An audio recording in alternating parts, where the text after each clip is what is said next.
Cette dimension extrême est probablement la plus importante de l'univers jumeau. Le Wayam s'y déploie avec une intensité et une dynamique particulières, car la vitesse de la lumière peut y être infinie, tout comme la masse, sans pour autant qu'il y ait en son sein ni espace, ni temps. Exprimée en logique trivalente, cette dimension existe et n'existe pas. C'est le Katam, ce qui signifie textuellement en égyptien le monde du Ka. Ce monde recouvre toutes les notions de paradis, de jardin d'Éden, d'inconscient collectif ou de conscience collective. Le moment est venu de se poser une question cruciale. Qu'est-ce qu'une conscience ou une âme collective ? Dès que la vie est rendue possible sur une planète de notre monde, il existe une conscience qui lui est associée dans l'univers jumeau. Chaque niveau du vivant possède sa propre conscience collective, et le Katam contient la matrice de toutes les formes et de tous les comportements, d'où son nom de Ka ou structure. C'est un peu le cerveau de l'univers qui, comme l'encéphale humain, possède diverses aires, assurant autant de fonctions, mémoire, logique, traitement des informations provenant des sens, etc. Cet organe n'est pas relié à un corps dans sa propre dimension, mais il est connecté aux espèces douées de vie dans son univers gémellaire, qui est le nut. Les êtres vivants sont ces capteurs qui le renseignent sur l'état du Batam, tout comme nos sens nous informent de la réalité de notre environnement. Cette énergie constitue une grande matrice, nommée parfois mère, qui engramme toutes les formes de vie possibles, celles qui ont été, celles qui seront, celles qui auraient pu être et celles qui pourraient être. Le processus de traitement de l'ensemble massif des données de l'univers aboutit à la formation d'une pensée et à la conception des idées. C'est pourquoi nous pouvons dire qu'il existe une conscience de l'univers.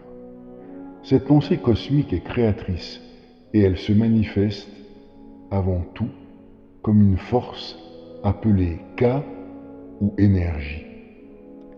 Elle génère en son sein des enceintes de conscience appelées Ra ou supraconscience, pour gérer la mémoire collective des espèces, et il y a autant de Ra que d'espèces existantes ou ayant existé, formant des entités interconnectées. Quelle est la nature exacte de Ra ? Bien sûr, elle n'est pas visuelle, tactile, électromagnétique ou liée à des paramètres physico-chimiques connus. Ra ne se constitue pas par voie génétique, comme le pensait Jung, puisqu'il est pratiquement impossible d'enregistrer les souvenirs acquis dans la chaîne ADN. Pourtant, nous observons bien des phénomènes associés à la suggestion de masse, et les cultures humaines fourmillent de mythes universels, de symboles, d'images, que nous ne pouvons pas seulement expliquer par la transmission orale. Il doit bien exister un processus qui permet de conserver ces valeurs communes à tous les hommes. Les informations s'enregistrent de multiples façons. Un texte peut être transcrit sur la pierre, l'argile, le papyrus, le papier, la bande magnétique. Une image, une mélodie, un film peuvent être codés sur un support magnétique ou numérique. Mais toute information est avant tout inscrite dans un cerveau. Il en est ainsi pour la pensée. Elle peut être contenue dans un livre ou sur Internet, gravée sur un disque ou enregistrée dans la mémoire cérébrale d'érudits, mais n'y aurait-il plus de livres, de disques, d'Internet suite à une catastrophe planétaire?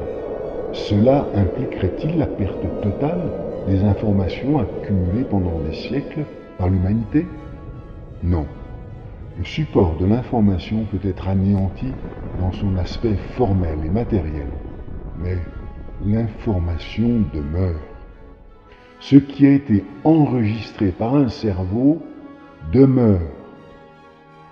Une société n'est pas seulement composée d'individus qui échangent des stimuli ou des signaux, c'est aussi un ensemble de cerveaux reliés qui envoient des informations pour contribuer à l'élaboration d'une conscience collective.